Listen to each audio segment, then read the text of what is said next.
రేపు శుక్రవారము ఏకాదశి రోజున ఎవరైతే స్నానం చేసే నీటిలో ఇది వేసుకొని ఇలా కాని చేశారంటే ఇక తప్పనిసరిగా మీ కష్టాలు అలాగే మీ పాపాలు తొలగిపోతాయి అని శాస్త్రం చెబుతుంది. కార్తీక పౌర్ణమి తర్వాత వచ్చే కృష్ణపక్ష ఏకాదశిని ఉత్పన్న ఏకాదశి అంటారు. ఈ ఏకాదశి తర్వాత వచ్చే ఏకాదశి ఉత్పన్న ఏకాదశి శ్రీ మహావిష్ణువుకి అత్యంత ప్రీతికరమైనది. ఉపవాసము ఆచరించవలసిన ముఖ్యమైన ఏకాదశి ఈ ఉత్పన్న ఏకాదశి. శ్రీ మహావిష్ణువు యొక్క శక్తి స్వరూపములను తెలిపే ఏకాదశితో ఇది చాలా ప్రత్యేకమైనది అని చెప్పొచ్చు.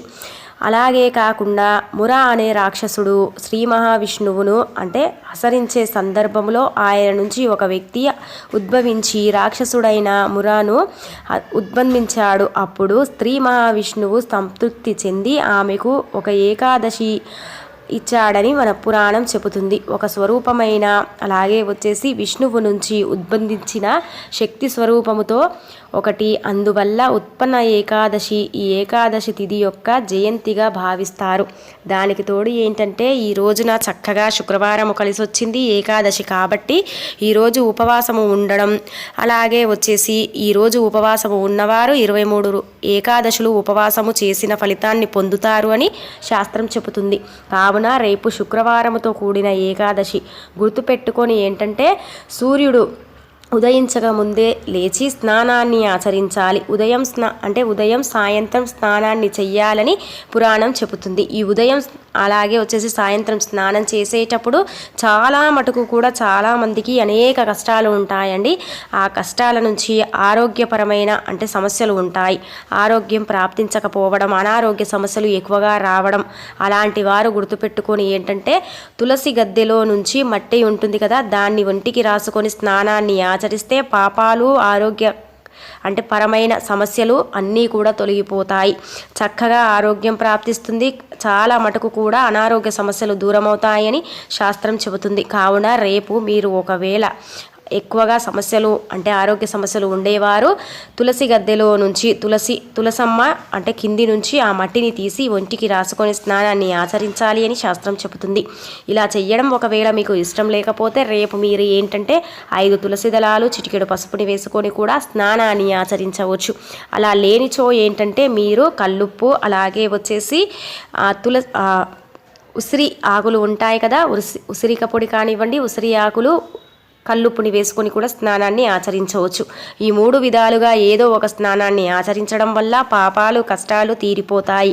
ఇలా చేసుకుంటే చక్కగా మనకు పట్టిన దరిద్రాలు కూడా తొలగిపోతాయి అని శాస్త్రం చెబుతుంది. కావున తప్పనిసరిగా స్నానం చేసే నీటిలో ఇది వేసుకోండి.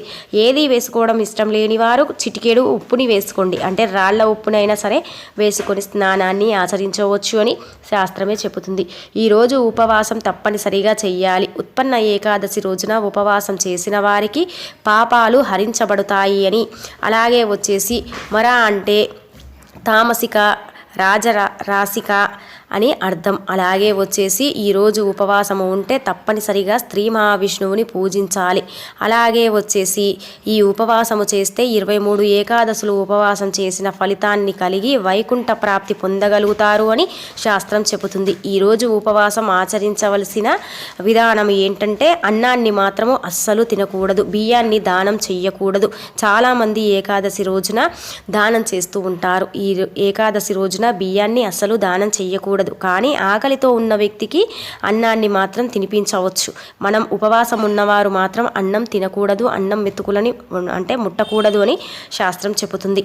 ఏమైనా పళ్ళు అలాగే పాలు మాత్రమే తీసుకొని ఉపవాసము ఉంటే చక్కగా ఉంటుంది. అన్నం ఎందుకు తినకూడదు కనుక ముర అనే రాక్షసుడు బియ్యంలో దాగి ఉంటాడు కాబట్టి ఈరోజు తప్పనిసరిగా బియ్యాన్ని అస్సలు ముట్టకూడదు, అలాగే బియ్యాన్ని అస్సలు దానం చెయ్యకూడదు. లేకపోతే మనము చాలా మటుకు కూడా దరిద్రాలు అనుభవించాల్సి వస్తుంది అని శాస్త్రం స్వయంగా చెబుతుంది. కావున ప్రతి ఒక్కరు కూడా ఉపవాసము ఉన్నవారు ఖచ్చితంగా అన్నాన్ని ముట్టకుండా పాలు పలహారాలు పండ్లు తీసుకొని ఉపవాసం చేయాలి. స్త్రీ మహావిష్ణువుని ఏంటంటే భక్తి శ్రద్ధలతో పూజించాలి. ఆయన అనుగ్రహంతో తప్పనిసరిగా వైకుంఠ ప్రాప్తి పొందగలుగుతారు అని స్వయంగా శాస్త్రమే చెబుతుంది. స్నానం చేసే నీటిలో ఇది కూడా వేసుకొని స్నానాన్ని ఆచరించండి. అలాగే ఇంటిని శుభ్రపరిచే నీటిలో కూడా రాళ్ల ఉప్పు, చిటికెడు పసుపుని వేసి ఇంటిని శుభ్రపరచుకుంటే అద్భుతమైన ఫలితాలు పొందుతారు అని శాస్త్రమే స్వయంగా చెబుతుంది. కావున రేపు ఉండే ఉత్పన్న ఏకాదశి రోజున చక్కగా మీరు ఈ పనులను చేసుకుంటే మంచిది అని చెప్పొచ్చు.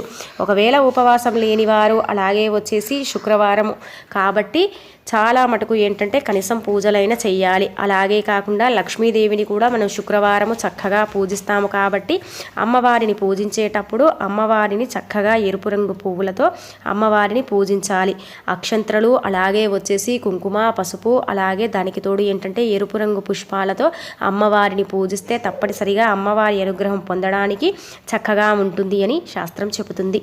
కావున రేపు మర్చిపోకుండా మీరు ఈ పనులను చేసి అమ్మవారిని నిష్ట నియమాలతో ఆరాధించండి. రేపు కార్తీక మాసములో ఆఖరి అంటే శుక్రవారము కాబట్టి లక్ష్మీ అమ్మవారి అనుగ్రహము పొందాలనుకునేవారు తప్పనిసరిగా ఈ పని చెయ్యాలి అని శాస్త్రం చెబుతుంది. అలాగే కాకుండా అమ్మవారిని పసుపు, కుంకుమ, గంధంతో తప్పనిసరిగా పూజించాలి.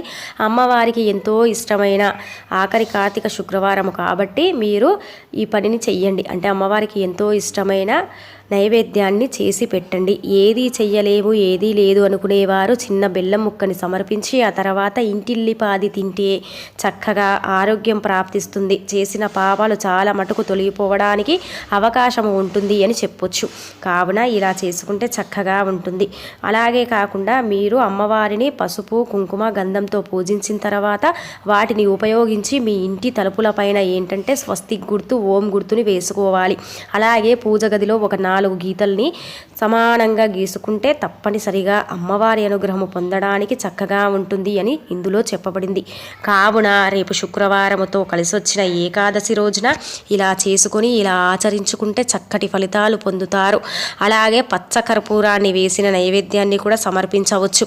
అమ్మవారికి ఎంతో ఇష్టమైన ఏంటంటే బెల్లంతో చేసిన పరమాన్నం కానివ్వండి, బెల్లానికి సంబంధించి ఉపయోగించి చేసుకున్న ఏవైనా అంటే పలహారాలను కూడా చేసుకోవచ్చు.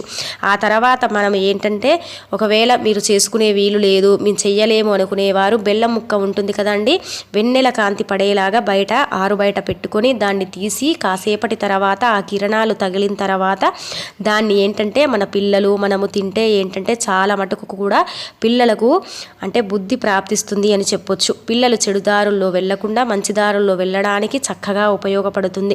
శుక్రవారంతో కలిసి వచ్చిన ఏకాదశి కాబట్టి చక్కగా ఉంటుంది అని శాస్త్రమే స్వయంగా చెబుతుంది.